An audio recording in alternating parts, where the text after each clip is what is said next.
Have you ever opened a stormwater lab report and stared at the results for a minute, trying to figure out what you're actually looking at? Maybe you see a number highlighted or marked as evaluated and your first thought is this a problem? Are we going to get in trouble for this? Today, we're going to talk about stormwater sampling, what those numbers really mean, and how they can actually help you understand what's happening at your site. And by the end of this, you'll see that stormwater sampling isn't something to panic about. It's simply information that helps you connect the dots and make improvements. Hey there, I'm Ruhlin from RMA, your environmental experts. We work with facilities all the time on stormwater permits, sampling programs, and NPDES compliance requirements. And before we go too far, just know that if you ever need help interpreting your sampling results or figuring out what they mean for your site, you can reach out to RMA. All right, let's dive in. Look, most facilities don't love stormwater sampling.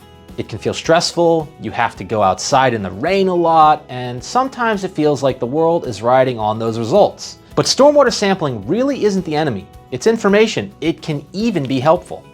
Let's take a step back. Under NPDES permits, those are the permits that regulate water leaving industrial facilities, sites are often required to collect stormwater samples and send them to a lab for analysis.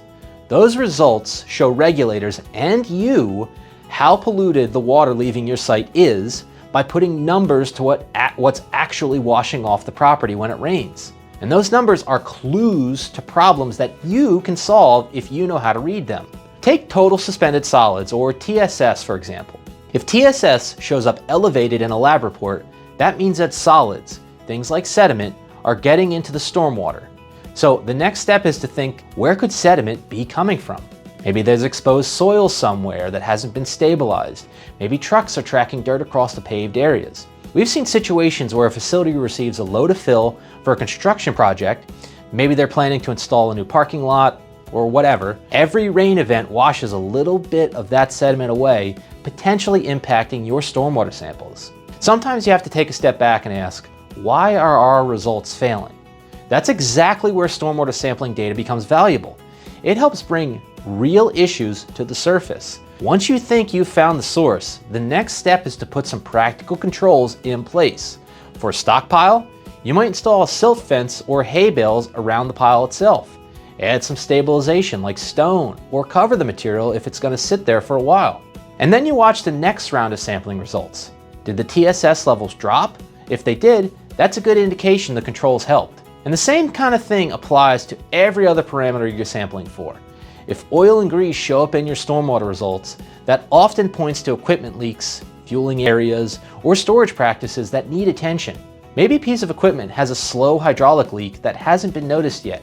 Maybe a loading area needs better spill controls or absorbent materials nearby. If metals appear in your stormwater data, they might be connected to material handling, outdoor storage, scrap areas, or dust that's washing into storm drains during rain events. The results themselves don't tell the entire story, but they give you clues that help narrow down where to look. And that's where stormwater data becomes especially valuable over time. One lab result by itself doesn't necessarily define a facility, but when results are tracked across multiple monitoring periods, patterns start to emerge. You can begin to see where pollutant levels are improving, staying consistent, or trending upward. And this is how you evaluate whether your best management practices, or BMPs, are actually working over time. BMPs are those controls you put in place to prevent pollutants from leaving the site with stormwater. Things like stabilizing soil, increasing sweeping, cleaning the catch basins more frequently, installing filter socks or wattles, improving outfall protection, or adjusting how materials are stored outdoors. Now, those solutions are all sound and good on paper, but the only way to know if they're actually working is to look at the data. Stormwater permits are designed around this idea. You identify a potential issue, make improvements, and then verify those improvements through monitoring. And that brings us to the real takeaway. The most important thing you can do is understand the pollutants your permit requires you to monitor. Know what they are, where they typically come from, and what kinds of controls help reduce them. Then look at your data, and I mean really look at it. Build a spreadsheet, track your results over time, make graphs, feed it into ChatGPT, and see what it thinks. When you start visualizing the data, patterns become much easier to see.